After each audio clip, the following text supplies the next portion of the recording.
Hey everybody, this is John for MTG Nexus coming at you with another deck guide. This one is Temur Rhinos, the sister Cascade deck to Living In.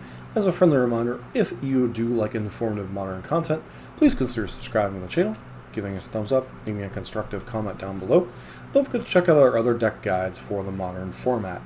So this is one of the more simplistic decks to understand, but a little bit more complicated in the execution of what the deck's trying to do. This is a deck that its core is trying to get the Cascade cards, either Shardless Agent or Violent Outburst, to cascade into Crashing Footfalls to put 2/4/4 Rhinos into play, as they are the only cards that cost less than 3 mana in the deck, although this deck does have creative ways to get around that we'll cover in 1 second. While not as powerful as its Living In sister deck, it is a little bit less affected by hate, as it only has to fight through the hate cards like Chalice of the Void or Void Mirror or Teferi Time Raveler. Doesn't also have to fight through graveyard hate cards in the post-board games, but the trade-off is it's a little less powerful in what its initial game plan is, although it does do its game plan quite well.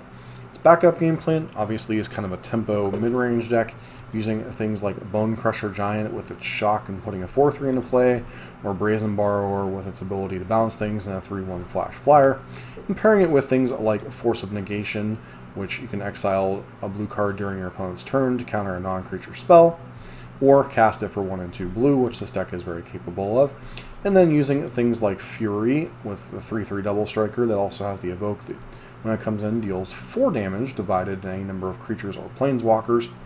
And then to get around the cascade part of things, it uses things like Fire, Ice, and Dead Gone to interact with smaller creatures, things like Ragavan, Dragon Rage's Chainlord, etc.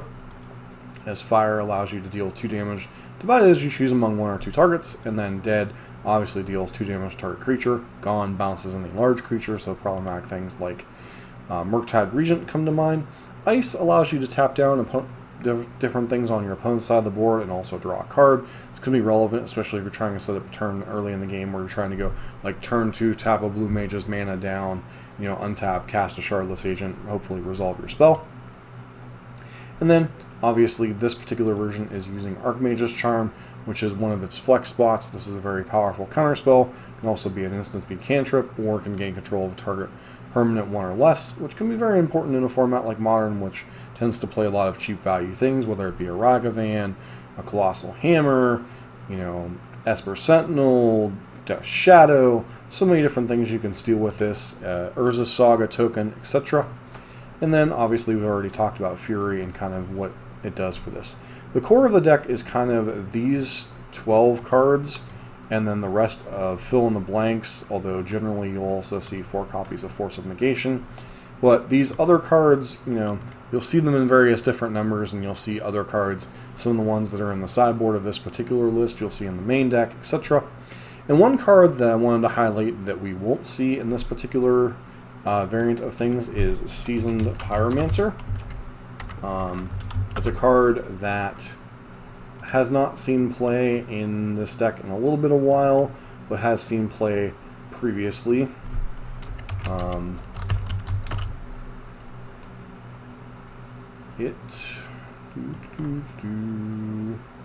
Seasoned Pyromancer, 1 and 2 red. Whenever it enters the battlefield, discard 2 cards and then draw 2 cards. For each non-land card display, get a 1/1 elemental token. Helps you to dig in the mid to late game and some of the grindier metas, which this format is not particularly right now, but this is a kind of a grindy card that allows you, and then when it's in your graveyard, 3 and 2 red to put 2 elementals into play if you exile it. This is a card that has not seen play much in Rhinos recently, but I know in past when I've played Rhinos, sometimes this is a card that's popped up in some of the flex slots that we'll be talking about. As far as the sideboard, 4 copies of Endurance. This is primarily for graveyard-based decks, or decks like Is It Murktide that like to utilize the graveyard quite extensively. It's a 3/4 flash creature that you can exile a card during your opponent's turn, or evoke it by exiling a green card to exile your opponent's graveyard. This can also be used to rebuy your own copies of Crashing Footfalls if you happen to have cast all of them, and put some of your Cascaders back in your deck, although this is a strategy generally only used in really grindy matchups against like 4-color Blink and such. Force of Vigor, this is for any type of the hate cards that you might run into that are not Teferi Time Raveler, whether it be a Chalice of the Void, a Void Mirror, whether you're expecting your opponent maybe to bring in a Blood Moon, although a lot of times this deck does play Blood Moon itself. And then finally, 4 copies of Mystical Dispute for any type of blue mirrors you might run into. Also, you might bring this in against some combo decks like Belcher, just to be a bad mana leak. Then 3 copies of Subtlety allow you to answer problematic creatures and planeswalkers while they're on the stack. Much like Force of Negation, you can pitch to deal with it.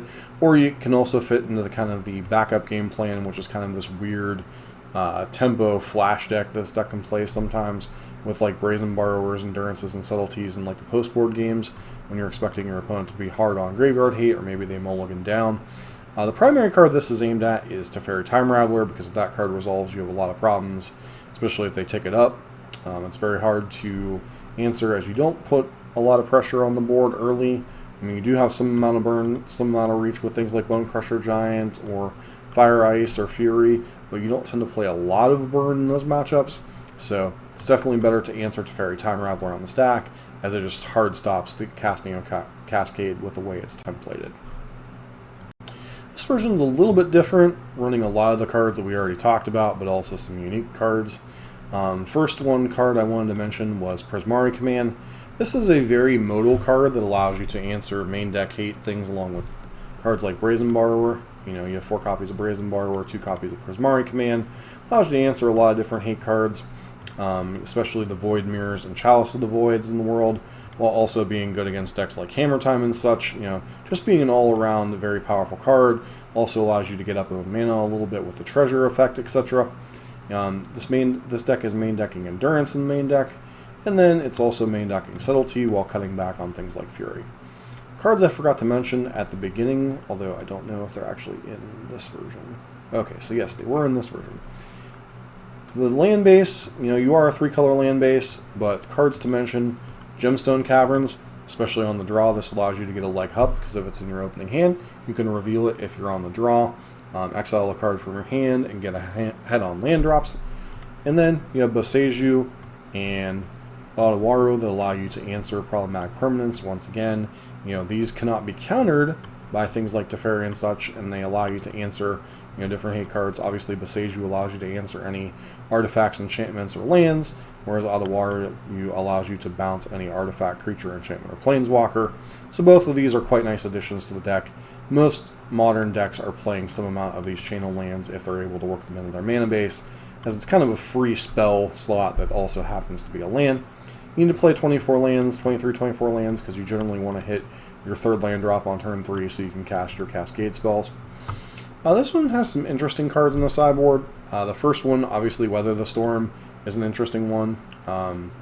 Not the greatest card in the world because of the downside of cascading into it, but, as a 1-of against something like Burn, this would be quite a nice card to run into. Klothys, God of Destiny. This is both a slow graveyard hate card, while also being a decent card against a deck like Burn or something. Can be quite good in the grinding matchups, as your opponent's removal can be quite overstretched.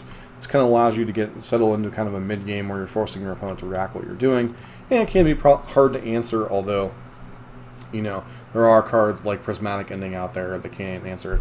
Solitude cannot always answer it, as you won't oftentimes have enough devotion to turn it on, so it's just sitting there kind of chunking away at your opponent for 2, while also being a nice little life gain buffer and a little bit helping against the graveyard. Endurance, once again, we've already talked about that.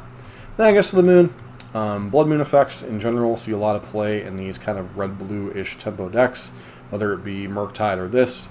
A lot of people are opting to play Magus of the Moon because the matchups you generally want in against decks like Tron and Amulet Titan don't always run a bunch of creature removal, but they do tend to run Boseiju and stuff, so this card does sidestep that. Obviously, Mystical Dispute and Force of Vigor we have already touched upon. This version isn't really bringing anything terribly new to the party, although it is running main deck Endurances, just kind of a answer to some of the living end uptick. It's also running 4 copies of Fury, which are an all-star in the various creature matchups. But beyond that, the main deck, nothing too fancy that we haven't seen. One thing I wanted to point out is the sheer amount of Blood Moons on this sideboard, with 2 Magus and 2 Blood Moon. As I mentioned, they're quite good against some of the difficult matchups like Tron and Amulet, both decks which can kind of go over the top, and this deck isn't always fast enough to tempo those decks out, and obviously it doesn't play as many counter spells as something like Murktide. So, they do have to play a little bit of a Haymaker card for those style of matchups. And obviously, a lot of these other cards kind of get repetitive, as you're seeing, as this deck is kind of been refined almost to a science. Final version I wanted to point out was one from a smaller event, but it was playing some unique cards that I wanted to point out. We've already talked about Archmage's Charm being some of the flex spots. This one's playing one of Nimble Obstructionist, which is another flash creature that you can play along with your Brazen Borrowers and your Violent Outbursts and such, but it also has a cycling ability. Whenever you cycle Nimble Obstructionist, counter target activated or triggered ability you don't control. Various different applications for this. You can nab a fetch land, you can nab a Planeswalker activation, etc. Or you can just play it as a 3-1 flash. Then a one of Cryptic Command might catch your opponent off guard, buy you that one important turn, tap your opponent's team down, counter their spell, maybe bounce a Planeswalker or something. It's going to be a very powerful card, but obviously it's a little bit slow in a deck like this. This version obviously playing 25 lands, but you do have access to Boseiju and Otawaro, which make it a little bit more reasonable, especially when you're running 2 copies of Otawaro. And then, sideboard to one of Whirlwind Denial. Not quite sure where you'd want this other than maybe against an Eldrazi or against a Storm deck. So, interesting tech that people might have for their smaller local metas. Just the one-ofs to catch people off guard a little bit. I did want to point that out as far as what the deck was doing, and wanted to point out about Seasoned Pyromancer being a card that has seen play previously in this deck. As far as the deck's place in the meta, this is the second best tempo deck in the format, behind Murktide. Obviously, a lot of people gravitate towards Murktide. One of the knocks on this deck is how simplistic it is to play, although I don't know that I completely agree with that. The main strategy of cascading the Rhinos, beat face, not that difficult, but the tempo strategy of the deck is where things get a little bit tricky. And, as in Modern, your sideboard selection and your main deck selection can be just as important as, the games that you're playing. Are you going to play Blood Moon in your sideboard? Are you going to play, Enchantment and Artifact hate? Are you going to kind of skimp on this to, maybe hedge against aggressive decks if you're a format? If your local game store has, a bunch of creature decks in it for some reason. This deck has a lot of flexibility with what it's doing, although you tend to see the same sets of cards. I would say this deck probably has a box of like 90 cards that you would see, but it's narrowing down which of those 75 you're going to play that's important.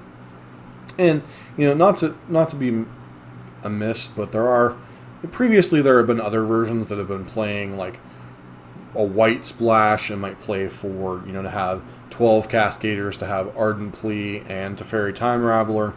Although, most of the time, especially since Streets of New Capenna, when you've had access to Boseiju and Otawaro, or not since Streets of New Capenna, since the advent of Kamigawa, mainly you've been seeing Temur as the main version of this, as the deck's had to kind of narrow down and really focus its thing for Modern, as Modern has really become this really refined, grindy meta game that you really have to know your deck inside and out generally to do very well, and you generally have to be playing one of the top 4 or 5 decks to expect to put up fairly consistent results. And this is definitely one of those decks that, kind of teeters on the edge of being in the top tier. Sometimes it'd be tier 1.5, tier 2, depending on how much splash hate it's getting from things like Living In, and how much, how much is bad matchups like Amulet and stuff are popping up.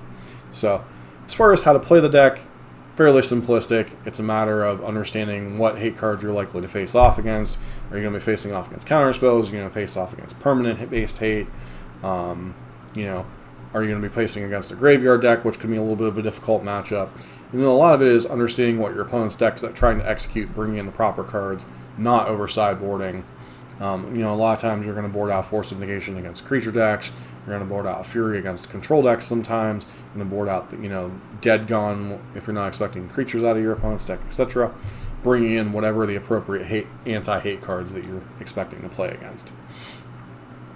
As far as how to beat the deck, we've already kind of touched on Chalice of the Void, Void Mirror, Teferi Time Raveler, Roiling Vortex is another card that can really punish this deck.